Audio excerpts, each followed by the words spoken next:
Welcome back to The Breakdown with me, NLW. It's a daily podcast on macro, Bitcoin, and the big picture power shifts remaking our world. What's going on, guys? It is Thursday, July 31st, and today we are talking about Fed Day. Before we get into that, however, if you are enjoying The Breakdown, please go subscribe to it, give it a rating, give it a review, or if you want to dive deeper into the conversation, come join us on the Breakers Discord. You can find a link in the show notes or go to bit.ly/breakdownpod. All right, friends. Fed Day has been, if we are being honest, a little bit of a quiet occasion so far this year. The FOMC has been on hold for each of the four meetings, adopting a wait-and-see approach to navigating the new administration's economic policy. This week's decision was just as boring. Rates remained unchanged at 4.5%, and the explanation was still uncertainty around tariff inflation and economic conditions. But everything surrounding the decision was packed with drama, as Powell took a stand against the administration, the market, and even his own board of governors. Of course, the drama around this FOMC meeting got started early, when the president stopped in at the Fed building to scrutinize multi-billion-dollar renovations. Trump has been grilling Powell and the Fed for months in the press, but it was an entirely different thing for it to be happening face-to-face. The image of the president standing over the Fed chair and questioning the renovation budget was a stark reminder that central bank independence can't be taken for granted. It was also some of the absolute best meme template fodder we've had in a very long time. Now, Powell held his own, saying that Trump's numbers were incorrect, but that memeable image was absolutely etched on the minds of traders heading into the meeting. While the markets didn't like the look of the squabbling between the administration and the Fed, they had a very simple wish for this week's press conference. Rate cuts were completely off the table for June, but at around 50-50 for September.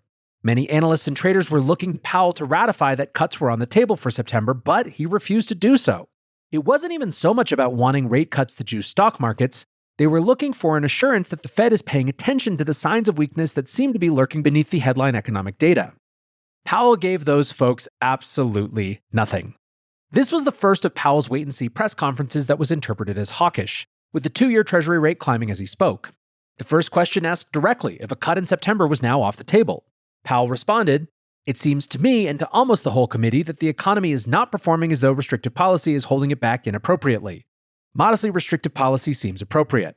After the reporter tried again for a straight answer that said the thing without needing to mealy mouth it 100 different ways, Powell said the committee will look at the data in the next 6 weeks, and that, quote, "We have made no decisions about September." That reference to almost the whole committee being on board belied a not-so-quiet revolt among the Fed governors. This meeting saw two dissents from Fed governors Waller and Bowman, with each voting to cut at this meeting.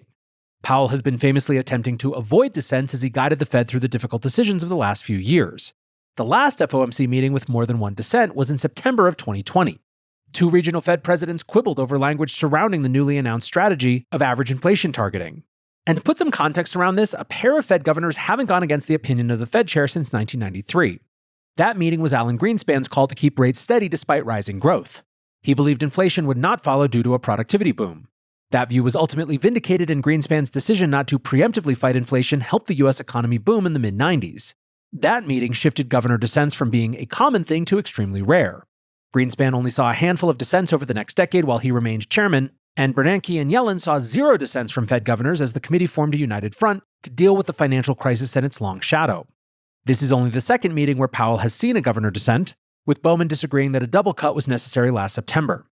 Now, the cynical read here is obviously that Bowman and Waller are auditioning for the role of Trump's next Fed chair by voting for a rate cut.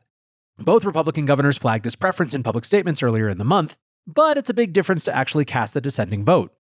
Powell didn't seem to see a big problem with the dissents, stating, "What you want from everyone is a clear explanation. This was quite a good meeting all around the table. People thought carefully about this and put their positions out there." Now, unpacking why Powell isn't guiding a rate cut for September, the main issue remains tariffs. The June CPI report showed some evidence of tariff inflation showing up in goods, but we don't know how serious or how long-lasting the impact will be. Powell commented that it's still quite early days. So far, he believes that retailers are eating the tariffs but intend to pass on price increases to the consumer later in the year. However, he pointed out that they may not be able to.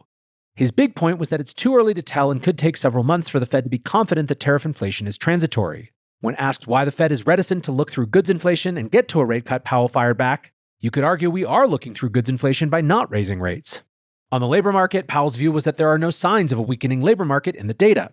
He took the view that there's been a slowing of job creation alongside a slowing of labor supply, possibly due to the crackdown on migration. Powell said, "You've got a labor market that's in balance, albeit partially because both demand and supply for workers is coming down at the same pace. That's why the unemployment rate has remained roughly stable." He emphasized the unemployment rate is the, quote, main number you have to look at now, but acknowledged that there are downside risks in the labor market. Now, this is an interesting stance for Powell to take. Over the past few years, he's been willing to look at other numbers like job openings to ground his view on the state of the labor market, but now he's resetting to focus on the unemployment rate, which many believe misses the phenomenon of people losing stable jobs and turning to gig work to survive. Today's episode of The Breakdown is brought to you exclusively by Grayscale. Grayscale is almost certainly a name you know. They've been offering exposure to crypto for over a decade now and offer over 20 different crypto investment products ranging from single asset to diversified to thematic exposure to crypto and the broader crypto industry. They have long been innovators at the intersection of TradFi and crypto, and one of the benefits for a lot of us is that Grayscale products are available right through your existing brokerage or IRA. Now, of course, investing involves risk, including possible loss of principal. For more information and important disclosures, visit grayscale.com. Go to grayscale.com to explore their full suite of crypto investment products and invest in your share of the future. One of the interesting points was that Powell feels he's lost the roadmap for where the neutral rate is.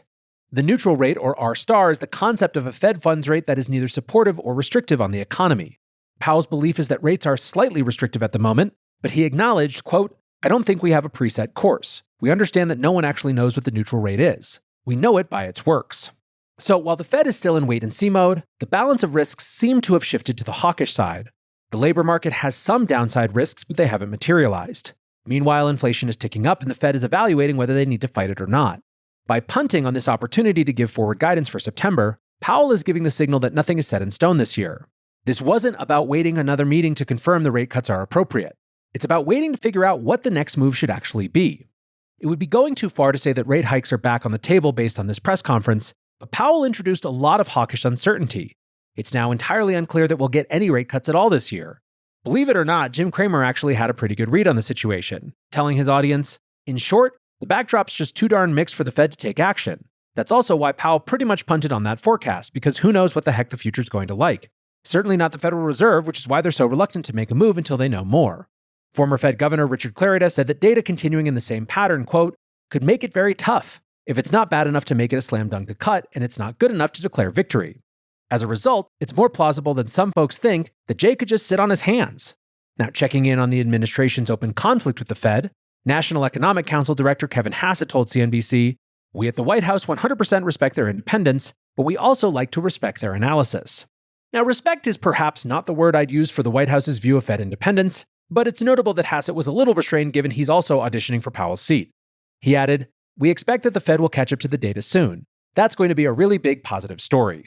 Bill Pulte, the director of federal housing, is still calling for Powell to be fired, but the president seems to have moved on for now. Although we have absolutely no guidance on what to expect, we do have a lot of data before the September meeting. We'll get 2 sets of payroll and inflation data before then, and with more tariff deals now in place, we'll probably have a more solid picture about the inflationary impacts as well. We also have the Jackson Hole Central Banking Symposium next month. The Fed traditionally uses the event to take stock in the big picture of monetary policy and sets a course for the next year. During his tenure, Powell has used the event to deliver both long-term and short-term guidance. This year's event, though, seems set up to be a bit of a nothing burger. With the Fed on hold and data indeterminate, it's hard to see what Powell can actually say about the year to come. Realistically, the big takeaway from this meeting is that the central banking era of the last 30 years looks like it's coming to a close. A pair of dissents on the board demonstrates the Greenspan image of the Fed chair as an all-knowing technocrat is done. Rate policy is moving on from the ZIRP era with real decisions and trade-offs. But mostly, fiscal dominance and an increasingly political climate is undermining Fed independence. The FOMC's decisions are likely to be far less important than tariffs, deficits, and treasury policy for the immediate future. Instead of buckling and guiding a cut in December, Powell decided to take a stand even though it's of relatively little consequence. Austrian economist George Selgin tweeted, "Usually the correct FOMC rate setting is the one it considers necessary for meeting its macroeconomic targets. This time, for all we know, it may have been the one it considered necessary for telling the president to go fly a kite." Seeming to underscore that the Fed's power over the economy is waning, the White House scheduled a major crypto event at the same time as Powell's press conference. The administration revealed their crypto regulation roadmap, a 166-page report from the Crypto Working Group laying out comprehensive policy recommendations. A White House fact sheet said, By implementing these recommendations, policymakers can ensure that the United States leads the blockchain revolution and ushers in the golden age of crypto. The document is the culmination of months of work across numerous government departments. It pulls together the various reports commissioned by the Crypto Executive Order that was signed in January. The policy recommendations were spread across 5 broad topics: market structure, banking, stablecoins, countering illicit finance, and taxation.